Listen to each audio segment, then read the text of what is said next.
Welcome to yet another extremely exciting episode of the Dark Rhino Security Podcast. Today, sitting around in the studio is myself, Jake Furr. Chris Malls. I'm Mitch. And I'm Chris Kazel. There you go. That's all you need to know. So, what we're getting into today, discussion-wise, is the myth or the stigma of the bottomless money pit in regards to cybersecurity. Mm-hmm. Do you always have to buy something else? Do you always have to keep paying for these services that get more and more expensive? You're never 100% secure. That whole thing. So is that true? Is it really just a total bottomless money pit? Can you get to a secured point, especially for a smaller business? Can you get to a secured point without, bankrupting yourself if you don't have a massive budget for this? Yeah, so I'm a big proponent of open source. I use pretty much open source everything whenever I can. Define open source for me real quick. Open source means that the code is readily available, basically, out there. Anybody can use it. Completely free. Yep, and it's usually completely free. That being said, it's not always, but most of the time it is. So, for example, maybe some examples of open source stuff you can use, like some kind of open, user directory service. Yeah, there's Open LDAP. That's a good open source directory. If I just had a laptop in front of me and I don't have a single dollar to spend and I want to make it more secure in 3 ways, what would you recommend I did? Go through the basics. Basically, make sure that your user privileges, that you're using a user level account. You're not using an administrator level account. Make sure that you have, I would suggest some sort of antivirus, but you can get that. Obviously, it's not open source, but you can get something that's free. And I would absolutely make sure that you have a firewall turned on. Short of that, don't click shit. It depends on cheap firewall. Well, there's not really any good open source firewall that sits locally on a box, but it depends on what OS you're using, I guess. So if you're using Mac, make sure that you go into the settings and you turn the firewall on because it's not on by default. If you're on Windows, make sure that you restrict it a little bit more than what the default settings are. And if you're on Linux, then make sure that you have IP tables up and running. Basically. Gotcha. Yeah, the first point about the user privileges and stuff like that. When you buy a Windows computer from Best Buy or something, if you buy an HP laptop, you turn it on or whatever, you're pretty much an administrator by default, your account, because you can install software and whatnot and do things that administrators would do. So one thing you can do is kind of lock it down and operate just as a regular user that has to use a separate account, like the admin account, to verify software installs and things like that. So that way if somebody gets into your account, they have user access rather than admin access. Like the scenarios if you're at the airport and you leave your computer unlocked there, someone can't just walk over and do some whack stuff on your computer without needing to type in separate set of credentials, right? You're not already logged in. Gotcha. Yeah. They can still do enough damage if you have it unlocked, but it will be mitigated by the fact that you're not an administrator. It mostly comes into play in a corporate network, though. You don't want to be able to access any of the administrative functions on Windows. So you just always run as a user level account unless it's absolutely necessary to run as an administrator. And so yeah, that's pretty like a general principle, Yeah. no matter what operating system you're on. Gotcha. I really don't have anything to do with open source, but it is Yeah. just a best practice. Yeah. Okay, so back on an enterprise level then, let's say a small business, any small operating business, they don't do any security right now. They just have their, POS system running. They take cash and credit card transactions throughout the day. They don't have a massive budget for security. What things should a company of that size and magnitude be doing to make sure they're as secure as they can be? Well, first I would ask, the first thing I would ask is, do they have a firewall installed? Do they have, what kind of computers are they using? Are they Mac? Are they Linux? Are they Windows? Basically what their architecture is set up. A lot of time that's a little bit more important than how, than just installing something or using a free tool. For instance, if they have no network connectivity, it matters, but it doesn't matter that much, right?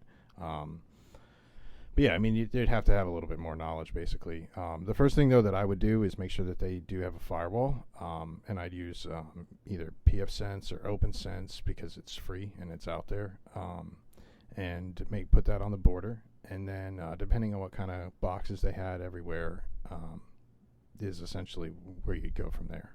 Okay. You know, I've seen here in Columbus is a lot of, like, especially trendy places downtown and stuff like that. They do have a POS system, but it's not like a Windows XP machine that they've had for the last 10 years. It's like usually an iPad. Yeah, I was gonna say the rotating iPads are very popular. You can get that through downtown. Square. The card reading. Yeah, so an iPad usually by default is fairly secure. Like, you don't have to worry about much. Like I said, though, I would go into the settings, make sure that the all the security enhancements are turned on, that that the iPad's encrypted, that the firewall's up and running, that sort of a deal. So, Sounds good. And just a little bit of background, Chris, for reference, what do you do here at Dark Rhino? Chris Malls, by the way, not Chris Casel. I am the resident network sorcerer. Resident network sorcerer. Okay, I think that puts it into perspective for us. I'm sure a lot of people know what that means. Yeah, for sure. Definitely. Catch him on LinkedIn. I don't even think he has a LinkedIn. I do a lot. I do a lot of everything, actually. So I get to do threat hunting. I get to do a little bit of pen testing. I get to do some implementations. I get to do a little bit of architecture work. Pretty much just a little bit of everything, basically. I heard a rumor once that pen testers have the best pickup lines. They do. Is that true? They do. Okay. Are you Back to where we started at. Yeah, some of the stuff I've seen is, especially with smaller businesses that have like one IT guy or two IT guys, even if it's like a 300-person company, maybe they have like 2 or 3 IT people. It's pretty no normal. Security people, yeah, pretty. That's, I mean, me and Mitch see that a lot, right? If you look in AD, they have no group policy set, like ever. I can't tell you how many times. Like, there's no password requirements or anything. And this is, we're saying, like a 200-300 person company size? Yeah. Okay. Yeah. You probably wouldn't find it in like financial or healthcare, but if it's like companies here locally in Columbus that are just like homegrown businesses and stuff like that. Like Yeah. retail for sure, probably. Okay. Yeah. Usually when they have some kind of regulation, like retail has PCI and stuff like that, they're a little more tight. But if they've got like 2 or 3 people, if you look at their group policy, which is, if you don't know, group policy is like, you can set it in one place and it's spread out throughout the whole network. Throughout the entire, okay. Yeah. It just gets pushed to every computer on the network, right? So they'll have nothing configured in there. And that's like a pretty easy thing because you'd probably find AD, and I don't know even what the number would be, like 98% of businesses or something like that. It's probably super high. So that's a tool right there, not necessarily free, but everyone pretty much has it, and a lot of people don't use it, like smaller companies. So I would start there on the enterprise level. Especially if your company's been around for like, 10, 15 years. You probably had AD. Yeah. Or are currently using AD, like right now. Yeah. Just real quick, AD definition. Active Directory, it's Okay. Microsoft's directory source tool. Okay. You're on a Mac, Jake, but like when we come in the morning, I need CC user, whatever my name is, and then Right. my Okay. password. That's set by an admin, like at the network level. And Active Directory, gotcha. yeah, it's a Microsoft product. But everyone pretty much has it, and a lot of people don't really use it properly. And it's not that difficult to configure. It's pretty finicky, but there's so much information on the internet about people who've already configured it and like guides to go through and things like that. Even if you don't have a security background, you could probably go through it and tighten it Right. up. If you're willing to put an hour or so on YouTube in, you can figure it out. Oh, yeah. Yeah. The 10-minute YouTube videos for GPO are super helpful. Okay. Well, there you go. There's a little nugget. Yeah, that's where I learned how to do everything. Yeah. So back to our kind of broader scope of the whole never-ending money pit of cybersecurity. Yeah, I can kind of elaborate on that more. Yeah, go for it. So when you first, proposed that, I was kind of thinking of businesses that have like shelfware and that kind of thing. And that's how it kind of starts becoming a bottomless money pit. Okay. When companies are buying softwares or hardware that simply they're just not using or haven't implemented properly. So, I mean, at that point, that's when cybersecurity would become a bottomless money pit because, when you're not implementing something correctly, it's just going to sit there. Right. And not do anything. And then, upper management's going to come down and be like, hey, we need something put in place. It's like you have something, but you didn't get it to work. Yeah. So now you have to go find something else and hope that works. I think there's a lot of people that are outside of the IT community and don't know as much that think that IT products are kind of like a plug and play type of thing. Like, you spend a whole bunch of money on this firewall and then you just plug it in and it works. But it's that's not like not that at all. exactly how it works. Yeah. I mean, especially with some of our partners such as like Checkpoint. I mean, it's not out of the box ready to go. You got to do some configurations, and I mean, ultimately, that's kind of like what we do. Yeah. You'll bring us in, and we'll configure the base rules, allow like certain exceptions, and then just put a default deny in. But I know Checkpoints, especially, they come out of the box with a default deny. So if you plug it in, they're going to deny everything. Okay. So I mean, start blocking everything. And then when you have people like that, they get upset that it's blocking everything. Right.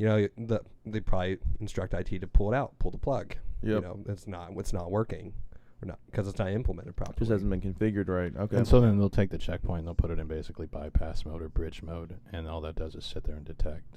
So yeah, and that's what we see almost all the time is that either the company bought a solution and has not implemented it yet, or they implemented it and they did not follow the best practices and procedures, and it's basically left it either wide open or that there is a bypassable flaw in there. But that's honestly like one of the number one things that you could recommend to somebody is to basically just do all the basic stuff. I hate to say it, but from what I see, the basic stuff is what matters more than anything. Nobody's doing the super crazy advanced attacks right now. Everyone's doing the super simple stuff that everyone forgot about or just just large scale simple attacks. You'll hit something sooner or later. Yep. Spray and pray, as they say. In some cases, some cases you'll get like a targeted directly, but even then, if you're targeted directly, you've probably forgotten something fairly basic. Mm-hmm. And if you haven't, then if you haven't forgotten something basic, then you can have all the extra stuff in the world, but it's probably not gonna help you. So, yeah, I almost can't blame some people. Like if you buy a checkpoint and you don't have their professional services set it up for you, and like you give it to your network guy, it's hard to blame them for not taking care of that stuff right. Because checkpoints, it's notoriously difficult. They're loaded. If you haven't seen it before, it's going to be pretty overwhelming to put something like that in. So it's hard to fault them, but it is like that is kind of what Dark Rhino does, right? So, and I mean, even then, I guess if you really wanted to, I know there's some YouTube videos on R7730, that specific checkpoint model. Okay. And I mean, they're only pushing. And I mean, R77 is about to become deprecated, and they're only pushing R80 now. So I mean, if you have somebody who just bought an R80 checkpoint and doesn't know what to do with it, and everything on the internet is for R7730, I mean, that's rough. Right. That's when it becomes shelfware. That's what happens with me and GarageBand. They make a new GarageBand version every 3 weeks, and every time I'm trying to figure something out, the YouTube video is for a different version. Yeah, the interface is all different, right? It's hard to navigate. That's exactly how the checkpoint versions Buttons are in different areas. Things are labeled differently. Oh, yeah. Okay, so, everybody's heard the term, you can never be 100% secure. It's impossible to be 100% impenetrable. So where is the relationship between, obviously you could go broke in any business trying to get to this impossible 100% secure. Where does the relationship lie between you're secure enough, beyond a reasonable doubt, and you haven't had to spend every single solitary dollar you had? This is what threat modeling's for.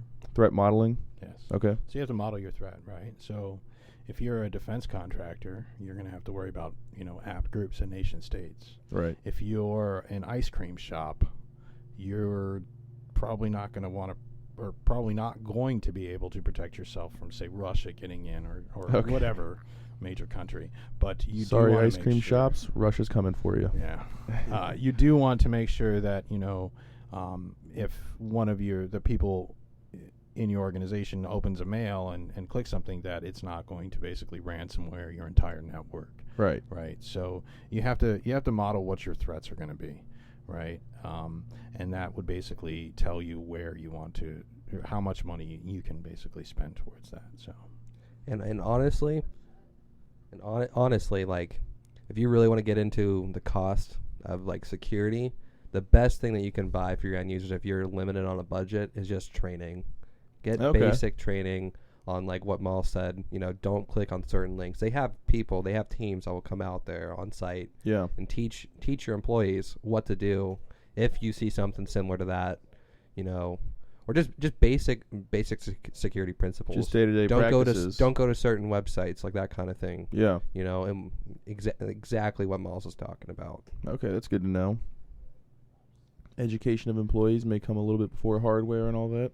What do you think about, because I know what you're saying, Jake, but there's some cases, especially with larger companies that we've seen, that it costs more to buy and implement a security tool than like the long-term impact of some kind of breach. Yeah, then their risk is worth. Yeah, so like if they get breached and like there's some loss of PO or something, or IP,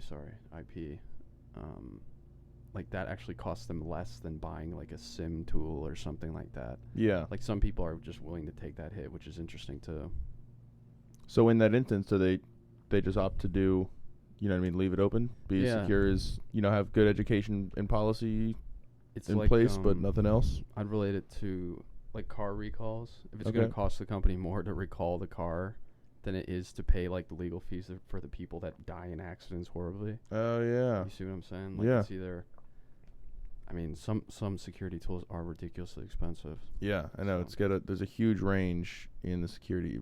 Software might be $10. You might be looking at $10,000 for certain hardware. Even then, like, it costs so much for the product, but then what they'll do is they'll like get you into a contract for 3 years, and you gotta use that product for 3 years. That's what Splunk does. Pay for professional services. That's how it becomes $1 million. Yeah, exactly. And it usually multiplies by user, right? Not by. I think Splunk business is on like an events per second model. Yeah. Which is which that can kind of balloon, but yeah, a lot of the products are per seat like that, per user. Yeah. Like antivirus is something like that. Jask is the only SIM that I know that is done by per user. I could be mistaken, but that's the only one that I know of. Interesting. I didn't know that. So that's how they're able to get their profit margins so low. It's because it's per user rather than events per second, I think. So you can throw as many logs you want at it, but ultimately, if you have 200 users, you're only going to be paying for those 200 users. Okay. So you think that ends up costing more or less than if it's events per second? Oh, extremely less. I mean, you think about it. I mean, you could be digesting millions of logs per day if you're a super large company. Yeah. That's going to cost a lot of money in the long run. I think you're right for like holistic use, but if you just want to feed like a few important computers worth of logs into Splunk, you could probably cut cash off it. But yeah, you're right. For sure, yeah. That's more of a niche case. So obviously it depends a little bit on industry, like we talked about earlier, but at about like what company size do you think they really need to start going past education and basic firewalls into looking for maybe a full IT employee or team or an MSSP like Dark Rhino, or you know what I mean? What level should they be at to really start securing their network? And I would just say this: anytime that you have a user level of 15 to 20 people, you need at least one full-time IT guy. Okay. To essentially manage all that. Well, I mean, if you think about it, technology runs everything, and you have to have somebody that you're always going to go ask questions to, or have them do this or that. Even if it's not security related, just when a computer breaks down, Exactly. Okay. You need to have somebody who knows what kind of computers you need to buy and can set them up once you get them and do all those things. So even for a small company, you have to have a dedicated IT guy. And most small companies do, honestly. Yeah, these days. When you get bigger, then you need to get more specialized people. And depending on your size, you need to get very specialized people. Like, it wouldn't make sense to have, a researcher and, a dedicated firewall guy to a company of 50 people, but for 200 people, it might make sense. And it all goes back to the threat modeling. What do you do as a company? Are you at a heightened level of risk? Or, are you a fairly benign company and you don't have to worry about much of that, so you don't need a bunch of very specialized folks to come in. Okay. And I was actually going to ask, you kind of touched on that between the specialized, but your average IT guy, just, make sure the computers are running, this, that, and the other. How apt are they in the security field from your guys' experience? They're not. Okay. They're not. And even, I hate to say it, even some of the specialized security guys that major companies use are not to that same sort of level as like a pen tester would be, Okay. because they deal with primarily a couple very specific technologies, and usually from a vendor, and they don't know much outside of that field. So if you look at, say, for instance, Checkpoint, right? Right. You'll hire a guy to do Checkpoint, and Checkpoint has security stuff on it, right? It has an IDS, it has all that other stuff on it. So you would bring that person in, and they would just know how to use that. Now, if you had another problem, or say with phishing or something like that, and yes, Checkpoint can filter for phishing mails, but let's say you don't have that enabled and they've never been trained on that. That same person is not going to be able to know, what happens when somebody, installs a piece of malware that they got in a phishing mail. They're not going to be able to track that down. So Okay. it's it's different, because you can do security and you can do defense, but at the same time, I would argue that a pen tester, somebody who's been in the security industry for a long time, would know an infinite amount more about the core security than what they would. But you have to you have to get what you can, basically. So do you need a guy who can make firewall rules on the fly? Yeah, then you hire the Checkpoint guy. Do you need a guy who can hack and break into things? And you get a pen tester. So there's just a disconnect between it, and it's something that I've noticed by being in the industry for far too long, but that there is a disconnect between the actual I want to say real security guys and fake security guys, but it's not the case. It's between, say, a pen tester or a researcher and somebody who is out there, working in a large corporation to defend them, not from an attacking perspective. Okay. So, almost like an offensive and a defensive side. yeah, and there is, exactly, basically. But Yeah, Gotcha. I think like a sysadmin, like you said, Chris, I'll cut them a little slack. They know their environment pretty well. yes, Right. They should. Yeah, well, They That's what should. they're paid- that's what they're paid to do. That's a big if, though, yeah. In general, they know their environment pretty well, because I like that saying, the most secure system is one maintained by a competent sysadmin. So That is true. that goes a long way for sure. I think I saw that on a bag of chips the other day. Really? I got Yeah, under a common saying. Snapple. Snapple lid, that's what it was. But like you said, they're only paid to know their environment. Most IT people aren't really paid to go above and beyond that. And if you're not passionate about IT, which I haven't met that many sysadmins that really love that sort of thing, maybe some have for sure, but like they have no real reason to go above and beyond and learn about security. So Yeah, they're just kind of in charge of their specific realm, not necessarily yeah, looking out for every possible attack that may come into it. right. They have a pretty narrow worldview, and it's hard to blame them for that because that's what they get paid for. Yeah, that's the job Um, description.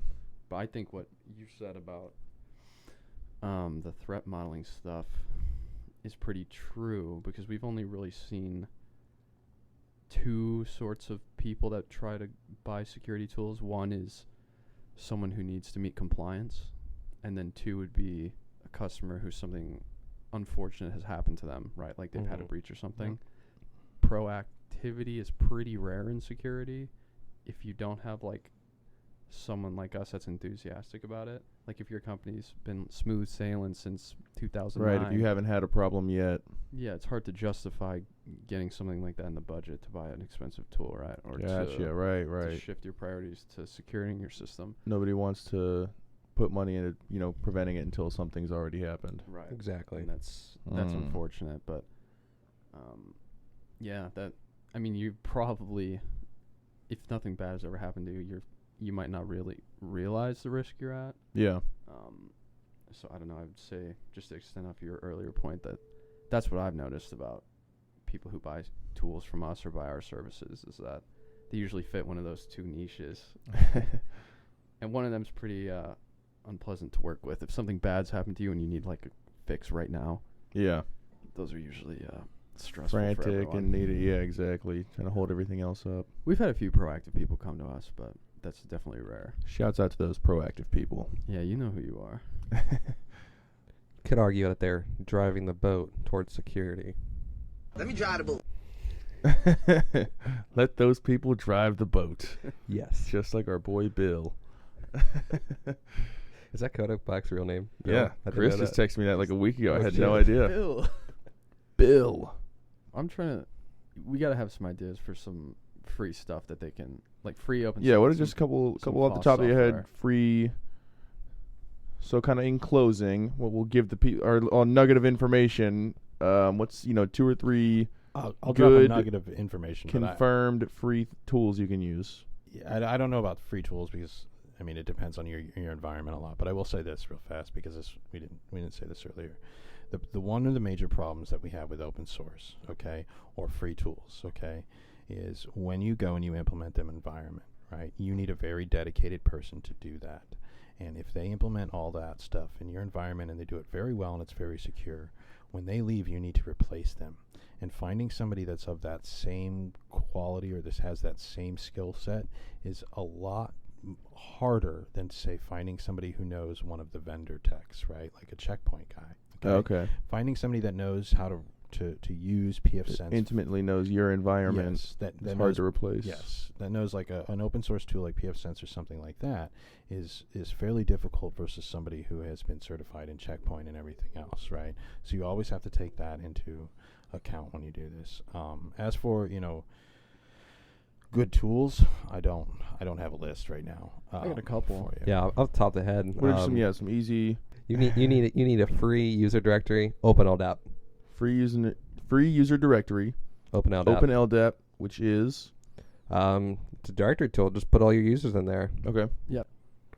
I would say something I use a lot is there's a lot of wikis out there, like Linux wikis and stuff that have security tips. Okay. And some easy stuff they do is like failed login attempts to workstations and stuff like that. That might not come standard on your operating system. Okay. Kind of some fail safes for Yeah, so if if somebody's trying to log in 50 times to one user. yeah, if there's 3 failed logins, it'll log that attempt and stuff like that. Gotcha. Like if you download Fedora or whatever you might use in your environment, that sort of thing's not gonna be enabled at the start. And there's a lot of tips online. Like I like the Arch Wiki. They've got a good hardening page, so I would point people there if you have a lot of Linux Arch Wiki. workstations. Mm-hmm. Get there. And then for a firewall, you're going to have to buy a firewall box. That's like $100, $200, but install pfSense on that. That's a free software that you can put on a firewall box. That's something at least that will filter out certain network traffic. Okay. That's one thing you can do. And then here's one quick question. Shoot. How do you guys feel about the Google Chrome password recommendation and saving thing? So anytime I make a new account and I'm on my Google Chrome account, it'll say recommended password, and it's one of those, really long, there's no words in it, X693J24 blah blah blah, and then it'll save it in my Chrome. So I generally click out of that and I just make my own password. I don't like the idea. Sure. It's creating a secure password, but ultimately Google's the one managing that. Yeah. And it's just kind of living on the browser. So even if someone were to take your computer and log in, say you didn't, put a password on your computer, Right. Well, that's what I'm always thinking is they would have access to everything at that point. My account, yeah, I've got Yeah. dozens of passwords in there. I would write your passwords down and keep them in a hollowed out book in a bookshelf. I wouldn't. Done deal. Yeah, or in the Bible in the next to your bed. In the that notes page. that I know you got. The notes page in the Bible. In the appendix. The password page in the back of the Bible. Yeah, that's what they made it for. There you go.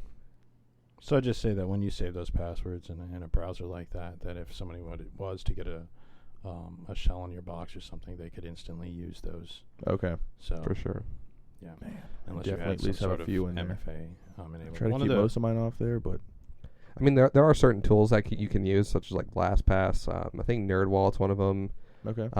Basically, it's just like a plugin that you have to sign into first before you have access to certain application passwords. Like they'll do what Google does. They'll create the passwords for you and manage them, but it's just one extra layer Right. of authentication that you would need to And get I just feel like that. if you're doing that, I mean, I'm sure, I don't know if that's any more or less secure than the Chrome version, but the Chrome is right there. You know what I mean? As soon as you open your browser, it's all Just that pops access up. is right there. Yeah, so that would at least be, you at least have to use that program and sign in with whatever unique password you've made for that one.